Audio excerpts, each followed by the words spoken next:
जो हमारा चैप्टर है एनिमल किंगडम, ये टोटल 11 फाइलम में डिवाइडेड है। अब इन 11 फाइलम में से जो 10 फाइलम है, पहले 10 फाइलम वो आते हैं नॉन कॉर्डेट्स में। उनको हम नॉन कॉर्डेट्स क्यों बोलते हैं? क्योंकि उनके अंदर नोटोकोड प्रेजेंट नहीं है। और जो 11वां फाइलम है कॉर्डेटा, उसके अंदर नोटोकोड है, इसीलिए हमने उसको बोला है कॉर्डेटा, राइट। तो नोटोकोड के बेसिस पे हमने एनिमल किंगडम को 11 फाइलम में, सॉरी 2 टाइप के कैटेगरीज में बांटा हुआ है, 1 से लेके 10 तक नॉन कॉर्डेट्स और 11वां जो फाइलम है वो कॉर्डेट। अब हम हमारे नॉन कॉर्डेट्स पूरे कर चुके हैं, तो नॉन कॉर्डेट्स तक जितने भी डायग्राम एनसीईआरटी ने दिए हुए हैं हम वो करने जा रहे हैं। जैसे फिगर 4.1 जो है, इसमें हमें बताया गया है कि जो ये डायग्राम है ये हमें रेडियल सिमेट्री शो कर रहा है। अब रेडियल सिमेट्री क्या थी कि कहीं से भी प्लेन पास करो, हमारा जो एनिमल है वो इक्वल हाफ्स में डिवाइड हो जाएगा। तो इसमें देखो, आप ध्यान से इस डायग्राम को देखोगे ना, तो ऐसे कांच का जो एक मतलब एक प्लेन सा पास किया हुआ है, जैसे एक कांच की शीट होती है ना हमारे पास पतली सी, तो वो दिखेंगे आपको इसमें से 2। तो आप कितने भी प्लेन यहाँ से पास करो, आपका जो एनिमल है वो 2 इक्वल पार्ट्स में डिवाइड हो जाएगा। तो इसके अंदर कौन सा सिमेट्री प्रेजेंट है? रेडियल सिमेट्री प्रेजेंट है, राइट। नेक्स्ट है बायलेटरल सिमेट्री। अब ये जो ऑर्गेनिज्म दिखाया हुआ है ना, हमारे पास सिर्फ एक ही तरीका ऐसा है जिससे हम इस एनिमल को 2 इक्वल पार्ट्स में डिवाइड कर सकते हैं, तो इसके अंदर प्रेजेंट है बायलेटरल सिमेट्री। अब नेक्स्ट हमें दिखाया हुआ है जर्मिनल लेयर्स। अब जर्मिनल लेयर्स के बेसिस पे ऑर्गेनाइजेशन 2 टाइप का था, डिप्लोब्लास्टिक एंड ट्रिप्लोब्लास्टिक। डिप्लोब्लास्टिक में हम देख सकते हैं कि जो बाहर वाली लेयर है हमारी वो क्या है? एक्टोडर्म। अंदर वाली लेयर क्या है? एंडोडर्म। और इनके बीच में एक अनडिफरेंशिएटेड लेयर है। अनडिफरेंशिएटेड लेयर मतलब उसने अभी तक कुछ भी बनाया नहीं है, उसमें डिवीजन चल ही रहा है, राइट। तो बीच में लेयर कौन सी है? मेसोग्लिया। जबकि ट्रिप्लोब्लास्टिक ऑर्गेनाइजेशन में सबसे बाहर वाली लेयर एक्टोडर्म, अंदर वाली सबसे एंडोडर्म और बीच में लेयर है मेसोडर्म, राइट। अब उसके बाद नेक्स्ट हम सिलोम के बेसिस पे अगर देखें तो फर्स्ट ए जो दिखाया हुआ है हमें वो सिलोमेट है। सिलोमेट में क्या था कि जो हमारा देखो, सबसे बाहर वाली जो ये पर्पल लेयर दिख रही है ये एक्टोडर्म है, और सबसे अंदर जो ब्लैकिश लेयर दिख रही है ये है हमारी मेसोडर्म, सॉरी एंडोडर्म। तो एक्टोडर्म और एंडोडर्म के बीच में खाली जगह प्रेजेंट है। ये जो व्हाइट वाली जगह ये क्या है? खाली जगह। लेकिन ये जो व्हाइट वाली खाली जगह है ये लाइंड है इस पिंक कलर की लेयर से, और ये पिंक कलर की लेयर क्या है? मेसोडर्म। तो सिलोम की डेफिनेशन हमने यही देखी थी कि जब हमारी जो कैविटी है, जो ये खाली जगह व्हाइट जगह दिख रही है हमें, जो कैविटी है वो लाइंड होगी मेसोडर्म से, तो उसको हम क्या बोलेंगे? सिलोम बोलेंगे। तो यहाँ पे कैविटी मेसोडर्म से लाइंड है तो इसको हमने सिलोम बोल दिया, और जिन ऑर्गेनिजम्स में ये सिलोम प्रेजेंट होगी उनको सिलोमेट्स बोलेंगे।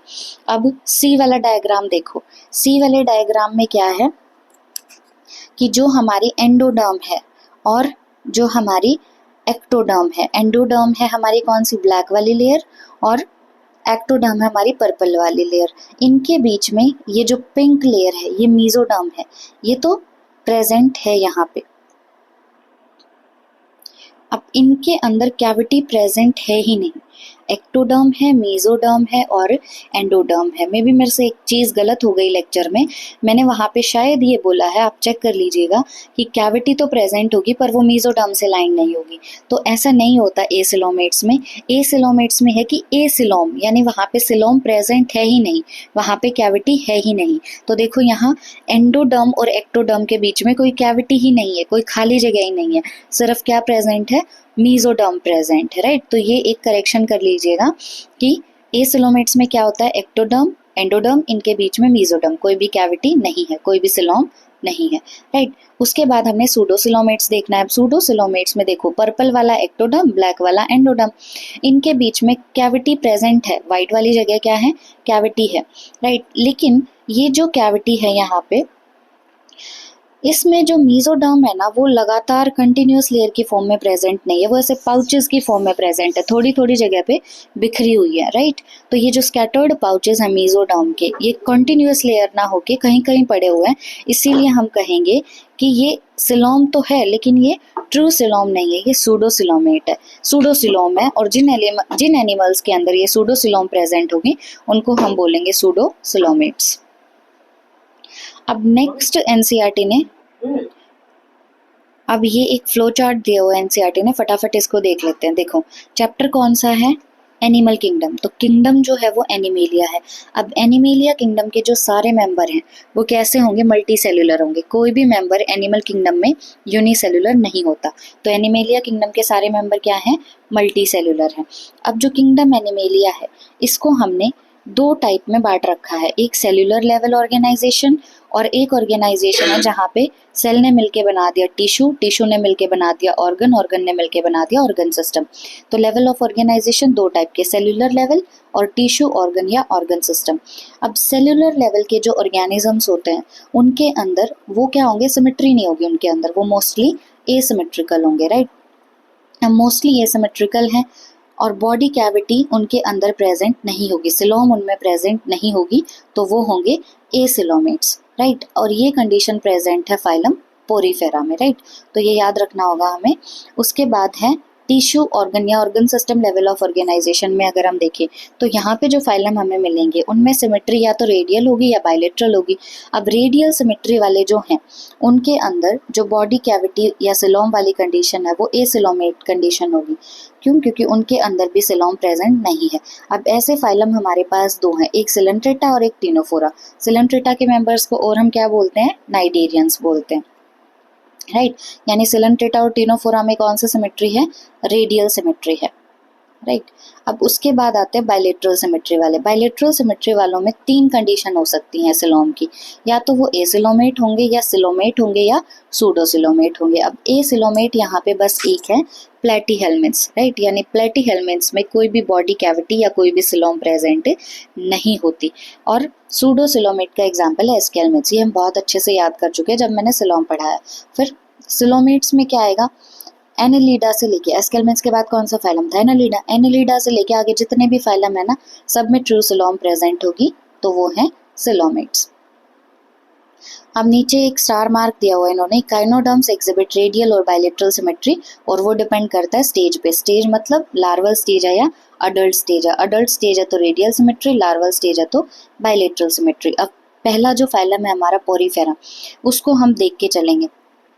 उसके डायग्राम देखो, ये जो बी वाला डायग्राम है, ये डायग्राम ना हमारे बाथरूम में, सबके बाथरूम में एक बाथ स्पंज होता है, राइट, जिससे हम स्पंज करते हैं अपनी बॉडी को। तो वो जो बाथ स्पंज है उसकी शेप और ये जो बी वाला डायग्राम है इसकी शेप्स एक जैसी है, राइट। तो बी जो डायग्राम है वो है बाथ स्पंज का, राइट। और बाथ स्पंज जो है हमारा उसका साइंटिफिक नेम क्या होगा, यू स्पंजिया, राइट। तो बी क्या है हमारा, बाथ स्पंजिया, यू स्पंजिया। अब कंफ्यूजन होता है ए और सी में।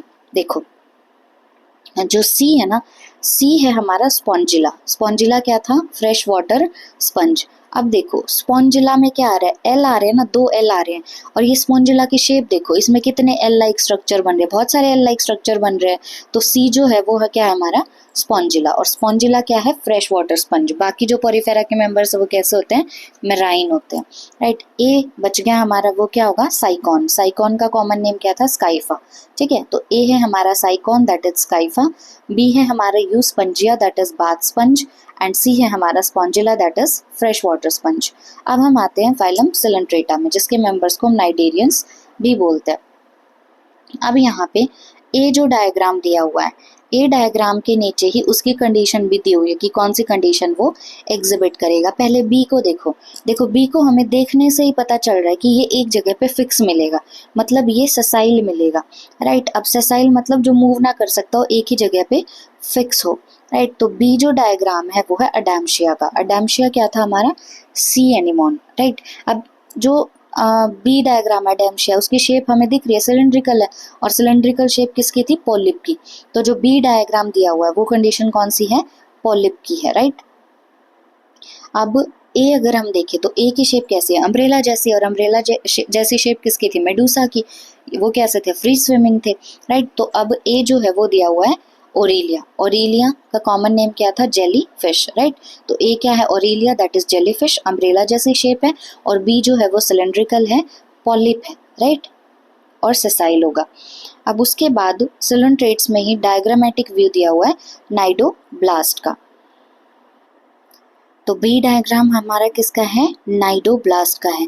अब नाइडोब्लास्ट के बारे में एनसीईआरटी ने जो लिखा है ना वो बहुत ज़्यादा इंपॉर्टेंट है, कि जो सिलेंट्रेट्स को हमने नाइडेरिया वर्ड दिया था वो कहाँ से दिया है, नाइडोब्लास्ट से या नाइडोसाइट्स से, राइट। तो इन नाइडो, अब ये डायग्राम देखे ना, ऑप्शन में हो सकता है वो नाइडोब्लास्ट ना दे, नाइडोसाइट भी दे सकता है। तो इस डायग्राम के दो नाम है, एक नाइडोब्लास्ट और एक नाइडोसाइट। अब ये क्या है, इनके पास प्रेजेंट होंगे स्टिंगिंग कैप्सूल्स, राइट। और वो जो स्टिंगिंग कैप्सूल्स हैं उनका एक और नाम है नेमाटोसिस्ट। देखो ये डायग्राम को ध्यान से देखो, इसके पास क्या प्रेजेंट है, एक स्टिंगिंग कैप्सूल प्रेजेंट है, और स्टिंगिंग कैप्सूल का एक और नाम क्या होगा, नेमाटोसिस्ट होगा, राइट। नेमाटोसिस्ट उसका एक और नाम। अब ये जो नाइडोब्लास्ट है इसका काम बहुत इंपॉर्टेंट है। क्या क्या काम करवाएगा ये, पहली बात एनकरेज, मतलब कहीं भी अटैच होने में हेल्प करवाएगा सिलेंड्रेट की। दूसरा डिफेंस प्रोवाइड करवाएगा, और तीसरा प्रे को कैप्चर करने में हेल्प करेगा। तो नाइडोब्लास्ट का एक और नाम नाइडोसाइट। इसके ऊपर जो स्टिंगिंग कैप्सूल है उनको क्या बोलेंगे, नेमाटोसिस्ट। बहुत ज़्यादा इंपॉर्टेंट है, इसके बारे में जो लाइन लिखी हुई है सबसे ज़्यादा कंफ्यूजन होता है, स्टार मार्क कर लेना, राइट। एनसीईआरटी ने सिर्फ यहाँ नाइडोब्लास्ट लिखा है, स्लैश लगा के अपनी एनसीईआरटी में नाइडोसाइट भी लिख लो इस डायग्राम के आगे। अब नेक्स्ट जो फाइलम है हमारा वो है टीनोफोरा। टीनोफोरा में ये जो एग्जाम्पल दिया हुआ है ये दिया हुआ है प्लूरोब्रैकिया का। टीनोफोरा के दो एग्जाम्पल पढ़े थे हमने, प्लूरोब्रैकिया और टीनोप्लाना, राइट। तो ये डायग्राम किसका दिया हुआ है, प्लूरोब्रैकिया का। अब यहाँ पे ये जो ग्रीन कलर की लाइन दिख रही है ना, इनको काउंट करके देखो, 8 है ये। और ये जो ग्रीन कलर की लाइन है ये क्या है, हमारी कॉम्ब प्लेट्स, राइट। और हमने देखा था कि ये जो होता है ये सिलिएटेड होता है। एक लाइन लिखी हुई है एनसीईआरटी ने कि यहाँ पे जो कॉम्ब प्लेट्स हैं वो सिलिएटेड होती हैं। सिलिएटेड मतलब उनमें सीलिया प्रेजेंट होता है, राइट। अब उसके बाद ये एग्जाम्पल हमें याद रहेगा ना किसका है, टीनोफोरा में प्लूरोब्रैकिया का है। उसके बाद प्लेटीहेल्मिन्थ्स की अगर हम बात करें तो फर्स्ट जो ए जो डायग्राम है प्लेटीहेल्मिन्थ्स में, देखो ये टेप जैसा दिख रहा है ना, तो एक इसका डायग्राम है टेप वॉर्म का, राइट। टेप वॉर्म का साइंटिफिक नेम क्या होगा, टेनिया सोलियम। उसके बाद सेकंड जो डायग्राम है वो है फैसियोला हेपेटिका का, राइट। फैसियोला हेपेटिका का डायग्राम है जिसका कॉमन नेम है लिवर फ्लूक। अब नेक्स्ट फाइलम है हमारा एस्केलमेंट्स। एस्केलमेंट्स में हमने देखा था कि फीमेल लंबी होती है और मेल शॉर्टर होते हैं। तो देखो फीमेल डायग्राम से ही दिख रहा है लंबी है, और मेल जो है वो शॉर्टर है। तो ये एग्जाम्पल है एस्केलमेंट्स, जिन्हें हम क्या बोलते हैं, राउंड वॉर्म, उसका एग्जाम्पल है। उसके बाद एनालिडा जो है उसके अंदर हमें एग्जाम्पल ए जो है वो दिया हुआ है नेरिस का, राइट। ए क्या है हमारा, नेरिस, और बी है हमारा हिरुडिनेरिया। हिरुडिनेरिया का कॉमन नेम क्या था, ब्लड सकिंग लीच। ए क्या है नेरिस, बी क्या है Hirudinaria, that is blood sucking Leach. Annelida phylum हो गया हमारा। उसके बाद है अर्थ्रोपोडा, सबसे बड़ा फाइलम। इसमें ए जो है हमारा वो है लोकस्ट, राइट, लोकस्टा जो था हमारा। बी है हमारी बटरफ्लाई, सी है स्कॉर्पियन, सी क्या है स्कॉर्पियन, और डी है प्रॉन, राइट, डी क्या है प्रॉन। अब ये जो एग्जाम्पल जितने भी यहाँ लिखे हुए हैं ना, इसमें इन्होंने मेंशन सिर्फ लोकस्ट किया हुआ है एग्जाम्पल्स के अंदर, राइट। तो बाकी को भी हमें ध्यान रखना होगा, मतलब ये भी ऑप्शन में देके पूछ सकता है। तो अर्थ्रोपोडा के ये एग्जाम्पल और ऐड हो गए। बी क्या है बटरफ्लाई, सी है हमारा स्कॉर्पियन, और डी है प्रॉन। सी और डी को ध्यान रखना, सी स्कॉर्पियन, डी प्रॉन, और ए लोकस्ट या लोकस्टा। अब उसके बाद आता है फाइलम मलस्का। मलस्का में ए जो है, ए है हमारा पिला। पिला क्या था, एप्पल स्नेल, राइट। ए क्या है pila, that is apple snail. B है हमारा octopus, that is devil fish. A है pila, apple snail, B octopus यानी डेविल फिश। उसके बाद आता है फाइलम इकाइनोडर्मेटा। अब इकाइनोडर्मेटा में जो ए है वो है हमारा एस्टेरियास। एस्टेरियास जो है उसका कॉमन नेम क्या था, स्टारफिश, राइट। एस्टेरियास का कॉमन नेम स्टारफिश, और बी है ओफ्यूरा। ओफ्यूरा का कॉमन नेम क्या था, ब्राइटल स्टार, राइट। ए है स्टारफिश एस्टेरियास, बी है ब्राइटल स्टार, दैट इज ओफ्यूरा। फिर आता है फाइलम हेमिकॉर्डेटा। अच्छा, हेमिकॉर्डेटा, ये इकाइनोडर्मेटा के दो एग्जाम्पल हो गए। उसके बाद हेमिकॉर्डेटा में एक बेलानोग्लोसस का डायग्राम दिया हुआ है। एग्जाम्पल दो थे, बेलानोग्लोसस एंड सैकोग्लोसस। अब बेलानोग्लोसस में हमने देखा था इसकी बॉडी डिवाइडेड होती है प्रोबोसिस, कॉलर और ट्रंक में। प्रोबोसिस जो है वो एंटीरियर रीजन था, और ट्रंक जो है वो लॉन्ग रीजन था। बीच में कौन सा रीजन है, कॉलर रीजन, ठीक है। Proboscis, collar and trunk. Example diagram किसका है, बेलानोग्लोसस का।